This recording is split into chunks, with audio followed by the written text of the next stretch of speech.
In this video, you'll learn how to put a calendar side by side in Notion. By following these steps, you will successfully create a dual calendar layout within your Notion page, enhancing your organizational capabilities. Begin by navigating to Notion and signing into your account. Once signed in, open the page where you want to place the calendars. It is important to ensure that you are in editing mode to make the necessary changes. Before proceeding, make sure there is enough horizontal space on the page to accommodate both calendars. You can use drag handles to control the layout effectively, setting up your workspace for the next steps. Next, create or insert the first calendar view into your page. To do this, locate the option to add a new database and select calendar from the available formats. After the first calendar is in place, duplicate or insert a second calendar database.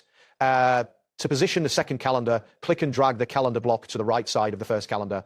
You may need to adjust the width of the calendars using the block handle to ensure they fit nicely side by side. Confirm that both calendars are properly aligned to achieve the desired layout. After establishing the side-by-side layout, it is time to customize each calendar. If needed, apply different filters to each calendar to display specific information relevant to your needs. It is also beneficial to rename each calendar view clearly to avoid confusion. Make sure to adjust the date properties carefully, as this will impact how events are displayed. As you customize, test the responsiveness of the calendars on different screen sizes to ensure they maintain a clean and readable layout. Once you have completed the customization, take a moment to review the overall appearance of the calendars. Ensuring that the layout is visually appealing and functional is essential for effective use. If you notice any issues with alignment or readability, make the necessary adjustments to improve the presentation of your calendars. That wraps up today's guide.